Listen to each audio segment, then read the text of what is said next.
ଜାଣିଲି ଯେ ଏମିତି ପ୍ରଶ୍ନ ଭୁବନ ହାତରେ ମୁଁ ବହୁତ ମର୍ମାହତ ହେଲି, ଦୁଃଖ ପ୍ରକାଶ କଲି।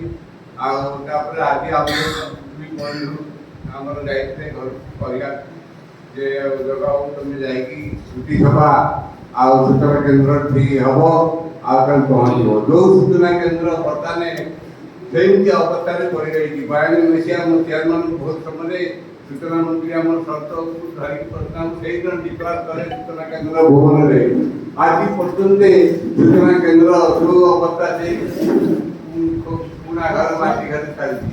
ବର୍ତ୍ତମାନ ଆମର ତ ବିଧାୟକ ଆସିନାହାନ୍ତି, ବର୍ତ୍ତମାନ ବିଧାୟକଙ୍କୁ ମୁଁ ଆଉ ଦେଖାରେ କହିବି ଆଉ ଯୋଉ ବନ୍ଧୁମାନେ ବର୍ତ୍ତମାନ ଏଇ ଅଛନ୍ତି ସୂଚନା କେନ୍ଦ୍ରକୁ କେମିତି ଜେନାଉ କହିକି ଆମର ବିଧାୟକ କାମେଶ୍ୱର ସେ ସୂଚନା କେନ୍ଦ୍ର ଭଲ ରକମ ସୂଚନା କେନ୍ଦ୍ର ଆମର ଭୁବନରେ ହବ।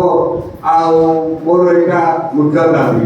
ତା ସହିତ ପ୍ରଶ୍ନଙ୍କର ଆଉ ଏଇ କାମାକ୍ଷା ନିବାରଣ ଶିକ୍ଷା ଅନୁଷ୍ଠାନରେ ସେମାନେ ରାଜ୍ୟ ସ୍ତରରେ ନାଁ ନେଇଛନ୍ତି।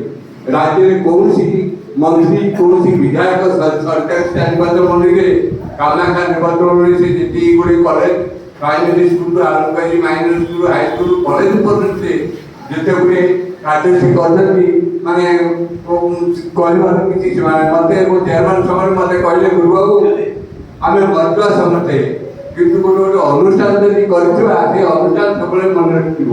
ମୋ ଚେୟାରମ୍ୟାନ୍ ସମୟରେ ମୋତେ ଟିକେ ବହୁତ ଅଶାନ୍ତି ହେଲେ କହିଲେ ବଡ଼ହାଟ ହାଇସ୍କୁଲ ଆଉ କୁଚିପୁଟର ହାଇସ୍କୁଲ ହରିହରପୁର ପଟଣା